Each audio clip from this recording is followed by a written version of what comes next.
آئرہ اب اپنا سر پکڑ کر بیٹھی ہوتی ہے اور کہتی ہے کہ آخر میں نے یہ کیا کر دیا، مجھے خود سمجھ نہیں آ رہی۔ یہ بات سن کر اس کی بہن اسے بہت سمجھاتی ہے۔ فلک اسے کہتی ہے کہ دیکھو، تم جانتی ہو یہ بات اچھے طریقے سے جو ہونا تھا وہ ہو چکا ہے، مجھے نہیں لگتا کہ اب تمہیں اس بارے میں زیادہ سوچنا چاہیے۔ آئرہ میں تمہیں یہی کہوں گی کہ ریلیکس کرو۔ یہ بات سن کر کہتی ہے کہ آخر کیسے ریلیکس کروں، تم خود مجھے بتا دو، کیا یہ سب میرے لیے اتنا آسان ہے؟ میں نے اپنے ماں باپ کا دل دکھایا صرف اس شخص کی خاطر، کاش کہ میں نے امی ابو کی بات کو ہی مان لیا ہوتا۔ یہ بات سن کر فلک اسے کہتی ہے کہ دیکھو، میں جانتی ہوں بہت اچھے طریقے سے کہ تم جو بھی سوچ رہی ہو، لیکن ایک بات یاد رکھنا، اپنی ذہن سے یہ ساری باتیں باہر نکال دو۔ اس وقت اگر تمہیں ضرورت ہے تو وہ ریلیکس کرنے کی، اور ریلیکس کرو اور سو جاؤ۔ یہ باتیں اب اسے کہیں بھی تسلی نہیں دے رہی تھی اور کہتی ہے کہ فلک، تم کیسے مجھے کہہ سکتی ہو کہ میں آسانی سے سو جاؤں؟ کیا تمہیں لگتا ہے کہ میں اتنی آسانی سے سو سکتی ہوں؟ میرے لیے یہ کیسے پاسبل ہوگا؟ تم جانتی ہو کہ وہ شخص میرے ساتھ اتنا دھوکہ کر کے گیا ہو۔ یہاں پر فلک کہتی ہے کہ دیکھو، اگر میں تمہیں ایک بات کہوں تو میری بات کا برا تو نہیں مناؤ گی؟ یہاں پر کہتی ہے کہ ہاں بولو، کیا بات ہے؟ فلک اسے اب کہتی ہے کہ دیکھو، ہو سکتا ہے جیسا ہم سوچ رہے ہوں ویسا نہ ہو سکتا ہے کہ واقعی کامیار کے اوپر الزام لگایا ہو۔ تم نے دیکھا تو تھا فاریہ کس طرح اس سے ہر وقت چپکی رہتی تھی۔ یہ باتیں سن کر اب کہتی ہے کہ بس کر دو، خدا کے لیے، تم جانتی ہو بہت اچھے طریقے سے، اور تمہیں اس بات کا بھی اندازہ اچھے طریقے سے ہے کہ وہ کوئی چھوٹا بچہ نہیں جسے پتہ نہیں چلا ہو، لیکن کیا خاور بھی اس کے ساتھ ایڈ ہے، اس بات کا کبھی بھی کامیار کو پتہ چل پائے۔ دوسری طرف فاریہ کو اب جیسے یہ بات پتہ چلتی ہے کہ واقعی یہ رشتہ ٹوٹ چکا ہے، یہاں تک کہ کامیار کی شادی نہیں ہوئی، تو اسے یہ بات سن کر بہت زیادہ خوشی بھی ہوتی ہے۔ دل ہی دل میں سوچتی ہے، کامیار، آخر تم نے کیا سمجھ دیا تھا اپنے آپ کو؟ تمہیں لگتا تھا کہ میں کبھی بھی تمہاری شادی ہونے دوں گی؟ تمہاری تو یہ بہت بڑی غلط فہمی تھی۔ جو میرا ہے وہ کبھی کسی اور کا ہو ہی نہیں سکتا۔ یہاں پر کامیار اپنے آپ کو بند کمرے میں کر کے یہی سوچتا ہے کہ آخر میں نے ایسی کیا غلطی کر دی جو اس بات کی مجھے سزا ملی۔ کامیار اس وقت بہت غصے میں ہوتا ہے اور کسی بھی بات کو اس طریقے سے سمجھ نہیں پا رہا تھا، لیکن کامیار کے ذہن میں بس ایک ہی بات آتی ہے کہ فاریہ نے اسے بلایا تھا۔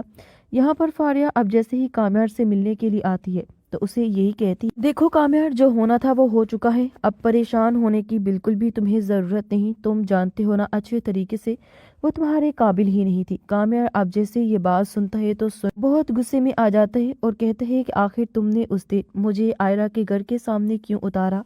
تم جانتی تھی یہ بات اچھے طریقے سے، اور تم نے آخر مجھے ایسا کیا پلا دیا تھا؟ کیسا میں نے ڈرنک کیا تھا جس کی وجہ سے میں الٹی سیدھی باتیں کر رہا تھا؟ آج اگر میں اس حالت میں ہوں تو تمہاری وجہ سے۔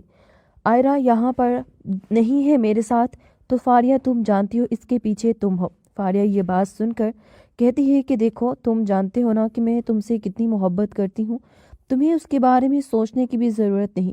تم جیسا کہو گے اور جو کہو گے میں وہ سب تمہارے لیے کرنے کو تیار ہوں۔ یہ بات سن کر اب وہ بہت غصے میں آ جاتا ہے اور کہتا ہے کہ خبردار، اگر تم نے یہ بکواس دوبارہ کی بھی تو تمہیں لگتا ہے کہ میں تم جیسی لڑکی کے ساتھ شادی کروں گا؟ کبھی پاسبل ہی نہیں ہے، نہ تو میں تم جیسی لڑکی سے شادی کر سکتا ہوں۔ یہ بات سن کر یہاں پر اب کہتی ہے کہ آخر کیوں تم اس طرح کی باتیں کر رہے ہو؟ میں اتنی بھی بری نہیں جتنا برا تم میرے بارے میں سمجھتے ہو۔ آخر آئرہ میں ایسا کیا ہے جو میرے اندر نہیں؟ یہ بات سن کر کامیار اب بہت غصے سے اس کے ساتھ بات کرتا ہے اور کہتا ہے کہ چلی جاؤ یہاں سے، نہ تو مجھے تمہاری شکل دیکھنی ہے اور نہ تم سے بات کرنی ہے۔ یہاں پر بہت غصے سے چیخ کر چلا کر کہتی ہے کہ اب تمہارا رشتہ اس سے ٹوٹ چکا ہے، اب تمہارا رشتہ اس سے نہیں رہا۔ یہ بات تم سمجھ کیوں نہیں لیتے ہو؟ میں نے تمہیں حاصل کرنے کے لیے کیا کچھ نہیں کیا؟ کامیار اسے اپنے کمرے سے دھکا دے کر باہر نکالتا ہے اور کہتا ہے کہ تم جیسی گھٹیا لڑکی کو میں جانتا ہوں بہت اچھے طریقے سے، تمہیں لگتا ہے تم جیسی گھٹیا لڑکی سے میں کبھی بھی اپنا کوئی رشتہ رکھوں؟ فاریہ کو اب جیسے ہی دھکا دے کر کامیار باہر نکالتا ہے تو وہ بہت برے طریقے سے گرتی ہے۔ یہ دیکھ کر اب یہاں پر جیسے ہی نفیسہ آگے بڑھتی اور کہتی ہے، فاریہ، آخر یہ سب کچھ کیا کامیار نے تمہیں پش کیوں کیا؟ یہ بات سن کر وہ بہت چلاتی اور کہتی ہے کہ یہ بات تو آپ اپنے بیٹے سے ہی پوچھئے، آخر اس نے میرے ساتھ اس طرح کیسے سلوک کیا؟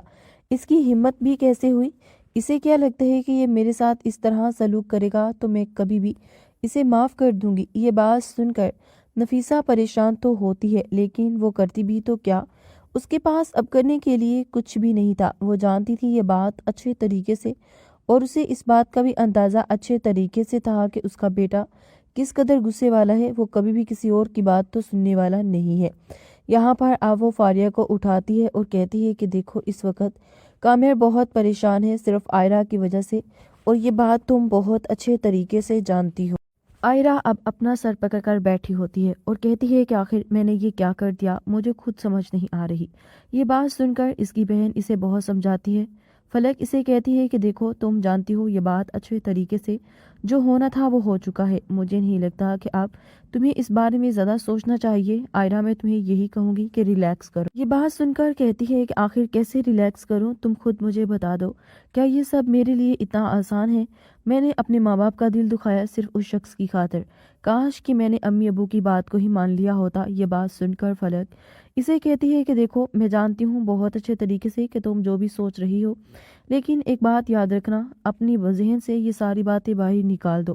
اس وقت اگر تمہیں ضرورت ہے تو وہ ریلیکس کرنے کی، اور ریلیکس کرو اور سو جاؤ۔ یہ باتیں اب اسے کہیں بھی تسلی نہیں دے رہی تھی، اور کہتی ہے کہ فلک تم کیسے مجھے کہہ سکتی ہو کہ میں آسانی سے سو جاؤں؟ کیا تمہیں لگتا ہے کہ میں اتنی آسانی سے سو سکتی ہوں؟ میرے لیے یہ کیسے پاسبل ہوگا؟ تم جانتی ہو کہ وہ شخص میرے ساتھ اتنا دھوکہ کر کے گیا ہو۔ یہاں پر فلک کہتی ہے کہ دیکھو اگر میں تمہیں ایک بات کہوں تو میری بات کا برا تو نہیں مناؤ گی؟ یہاں پر کہتی ہے کہ ہاں بولو کیا بات ہے۔ فلک اسے اب کہتی ہے کہ دیکھو ہو سکتا ہے جیسا ہم سوچ رہے ہوں ویسا نہ ہو سکتا ہے کہ واقعی کامیار کے اوپر الزام لگایا ہو۔ تم نے دیکھا تو تھا فاریہ